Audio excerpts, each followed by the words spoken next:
You use it every morning when you wake up. You use it to make your coffee, to cook your food, to flush your toilet, to shower. You probably haven't thought about it once today. But the people whose job it is to think about it, they're scared. That white line on the rock face. Do you know what that is? Engineers call it the bathtub ring. It's the scar that shows you where the water used to be. In some places along America's largest reservoirs, that line is now over 180 feet above the current water level. 180 feet of water. Gone. And it is not coming back.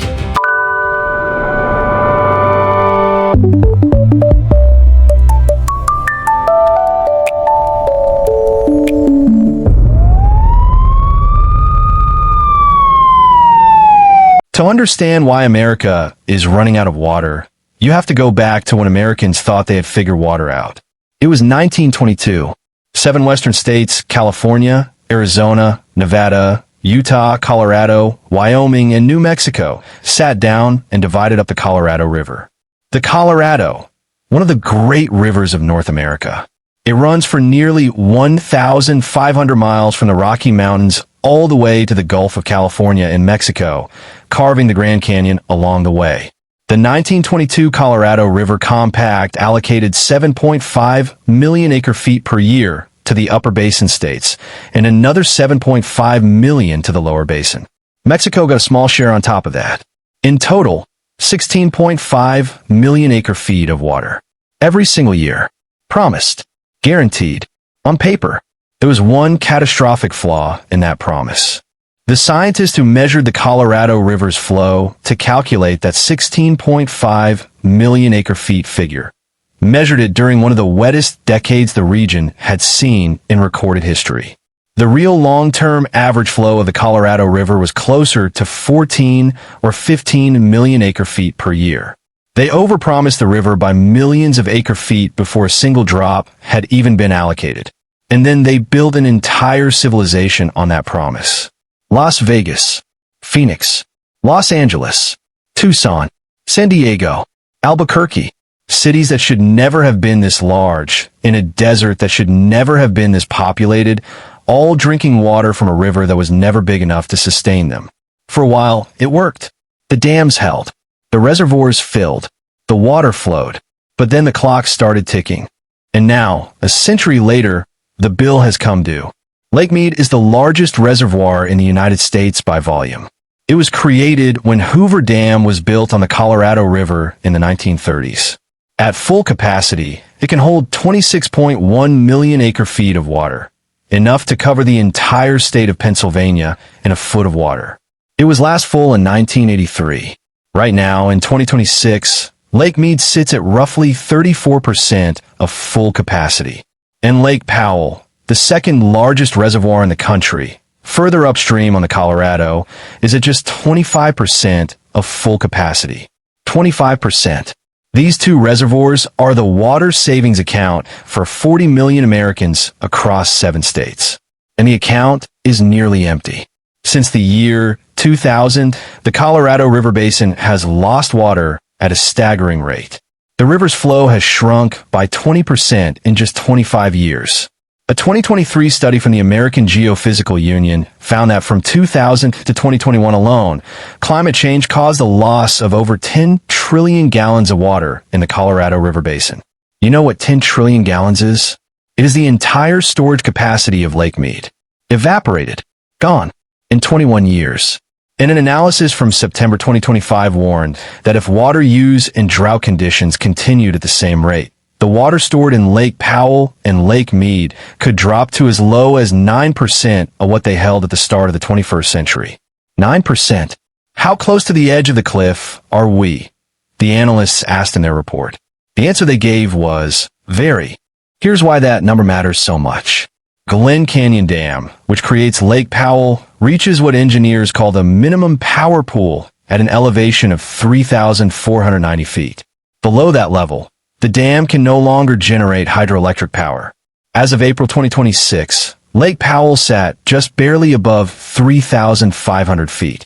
The Bureau of Reclamation projected it could fall below minimum power pool by August of this year without emergency intervention. They responded by releasing emergency reserves from upstream reservoirs, a temporary fix for a permanent problem. And Hoover Dam, the iconic structure downstream that holds Lake Mead, faces its own threshold. At 1,035 feet elevation, Hoover Dam begins to lose massive generating capacity, dropping from over 1,300 megawatts to just 382 megawatts. That's power for hundreds of thousands of homes. Gone. At an elevation, the reservoir is dangerously close to hitting. So it's not just water. It's electricity for millions of people across multiple states. All of it dependent on two lakes that are a quarter full and still shrinking. But the Colorado River crisis, as severe as it is only half the story. Because while America's surface water is vanishing above ground, something arguably even more frightening is happening beneath your feet. Under the Great Plains of the United States, stretching from South Dakota all the way down to the Texas Panhandle, lies one of the largest underground freshwater reserves on the planet. It's called the Ogallala Aquifer. It covers 174,000 square miles across 8 states. It is so large it would be bigger than every U.S. state except Texas and Alaska. In total, it holds roughly the same amount of water as Lake Huron, one of the 5 Great Lakes. It is the reason the Great Plains can grow food at all. The Ogallala provides roughly 30% of all groundwater used for irrigation in the entire United States. The crops that grow above it, corn, wheat, soybeans, cotton, feed not just America, but large parts of the world. And we are draining it, relentlessly, irreversibly. Here is the critical fact about the Ogallala Aquifer that almost nobody talks about. It is fossil water. It was filled during the last ice age, tens of thousands of years ago, as glaciers melted and the water percolated down through rock and sand. It does not recharge quickly. In most of the southern Ogallala region, the natural recharge rate is less than half an inch of new water per year. The farmers and communities above it are pumping it out at a rate that is hundreds of times faster than it can refill. Every drop pulled out is effectively a drop that will never come back. Not in our lifetimes. Not in our children's lifetimes. Not in 100 lifetimes. The numbers are devastating. In some areas of Texas and Kansas, water levels in the aquifer have already dropped by more than 200 feet since large-scale irrigation began after World War II. A 2026 report from the University of Nebraska-Lincoln found that 62% of measured wells in Nebraska recorded declines, and Nebraska sits on the thickest, most water-rich part of the aquifer. In southwest Kansas, the aquifer lost 1.52 feet of water in 2024 alone, the steepest single-year drop ever recorded there. In the Texas Panhandle, projections suggest that up to 70% of the aquifer in some areas may become too shallow to pump economically within just a few decades. One Kansas farmer interviewed by PBS said something that should stop every one of us cold. He said, "I have abandoned over half the wells on my farm. They're not feasible to pump anymore. What worries me more is the communities and the people. You see the communities drying up with the water. And there's a government policy failure at the heart of this too.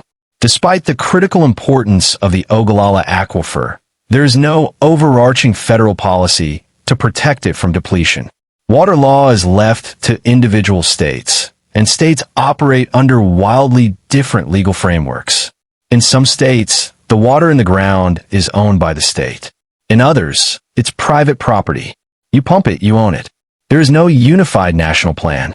No federal agency with authority to stop the depletion. Just a slow, relentless draining of an ancient ocean while the government watches. And increasingly, it's not just small family farmers pumping the aquifer. Large agricultural corporations, some backed by foreign investment, some with billions in assets, have bought enormous tracts of Great Plains land specifically to access the groundwater beneath it. They pump aggressively. They sell the crops globally, and they're accountable to no aquifer management board, no water conservation law, and no American voter.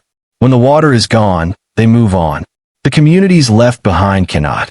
While the agricultural heartland of America drains its underground reserves, the cities of the American West are facing their own reckoning. Phoenix, Arizona. Population, 5 million in the metro area. Located in the Sonoran Desert, one of the hottest places on Earth, Average annual rainfall, 8 inches. For decades, Phoenix grew with a confidence that bordered on delusion, adding millions of residents to a landscape that naturally supports almost none. The assumption was always the same: the water would come. The Colorado River would provide. But Arizona faces some of the steepest water cuts of any state under current shortage declarations. In 2026, Arizona is under Tier 1 shortage restrictions, meaning it has already seen hundreds of thousands of acre-feet cut from its annual Colorado River allocation. And as the 7 states that share the river fight, failing to agree on a new long-term framework to replace guidelines that expire at the end of 2026, the political crisis is deepening at exactly the wrong moment. Nevada starts 2026 under shortage restrictions as well. Southern Nevada, home to Las Vegas, has its Colorado River allocation cut by 21,000 acre-feet.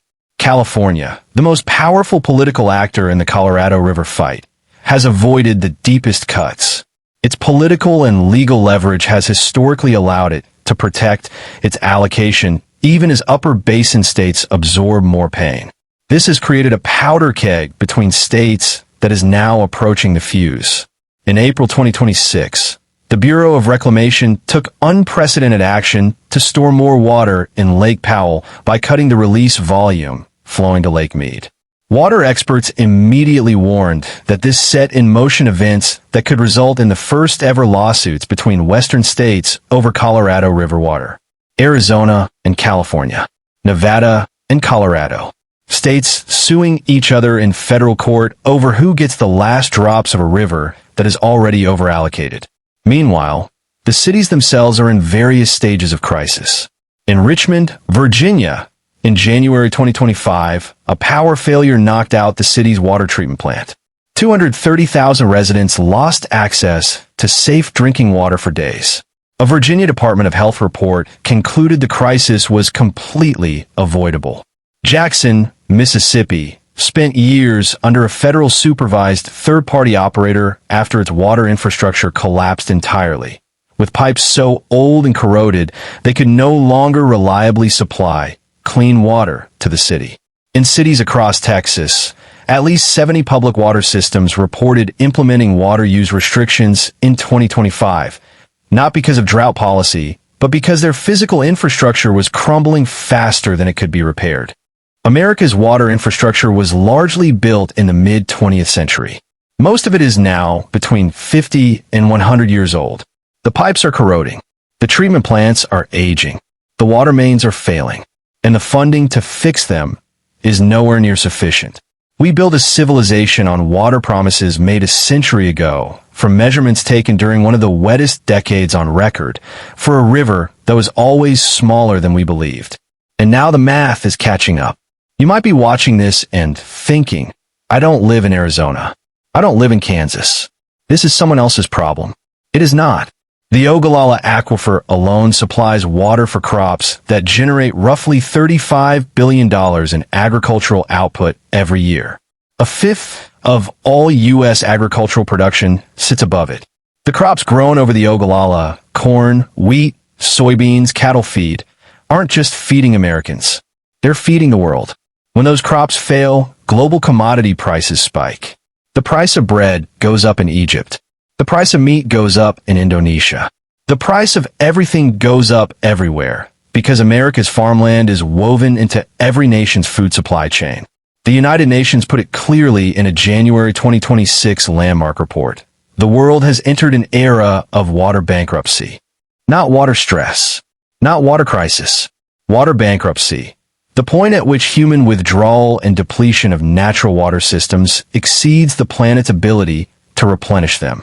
When water scarcity undermines farming in one region, the UN warned, the effects ripple through global markets, political stability, and food security elsewhere. Of the world's major aquifers, 70% are now showing long-term decline. 50% of the world's large lakes have lost water since the 1990s.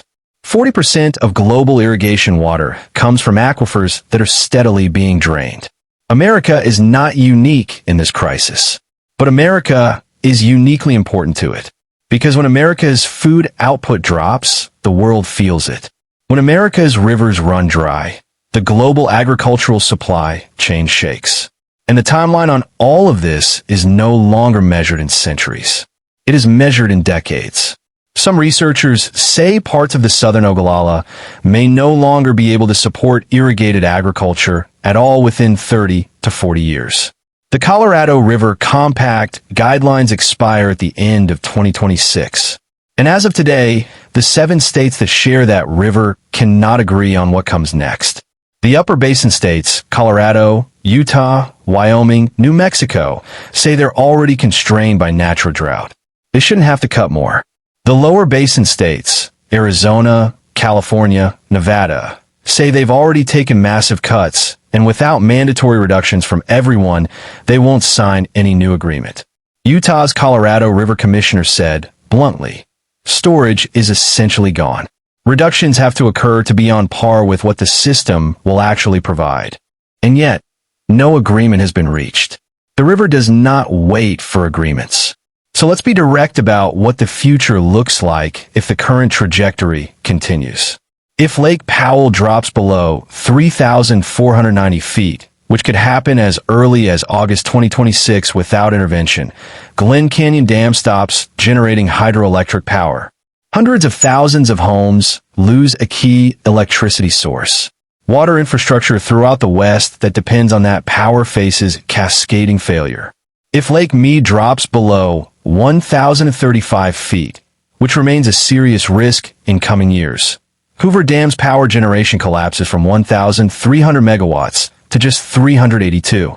The grid serving Nevada, Arizona, and California absorbs a devastating blow. If the Ogallala Aquifer continues depleting at current rates, parts of Kansas, Oklahoma, and Texas face a future with almost no irrigated farming. The Great Plains, the breadbasket of the world, begin a slow, irreversible transition back to something resembling the Dust Bowl of the 1930s. Except this time, there will be no aquifer left to drill into. In the 1930s, the Dust Bowl drove 3.5 million people out of the Great Plains, the largest internal migration in American history up to that point. What happens when a future Dust Bowl has no underground reservoir to blame it on? What happens when the water is simply gone? Water experts don't use the word if much anymore when they talk about Western cities. They use the word when Phoenix runs out of affordable water, when Las Vegas's Colorado River allocation is cut again, when the first major Western city faces a water supply crisis it cannot engineering its way out of. Here is what I want you to understand. Water is not a political issue. It is not a left issue or a right issue. It is the most basic physical requirement for human civilization. Every city in human history that lost its water supply ceased to exist. Not metaphorically, physically. The people left or they died. America is not immune to that law. The bathtub ring on the canyon walls above Lake Mead is not just a geological curiosity. It is a record of what we consumed, what we burned through, what we cannot get back. The Colorado River once roared all the way to the Gulf of California. For the last 30 years, it has barely reached the Mexican border. It evaporates into the sand miles before the sea. A river that carved the Grand Canyon, one of the great geological wonders of the world, now dies in the desert. Not because of war, not because of catastrophe, because we simply used it all. There are solutions: desalination, water recycling, precision irrigation, policy reform.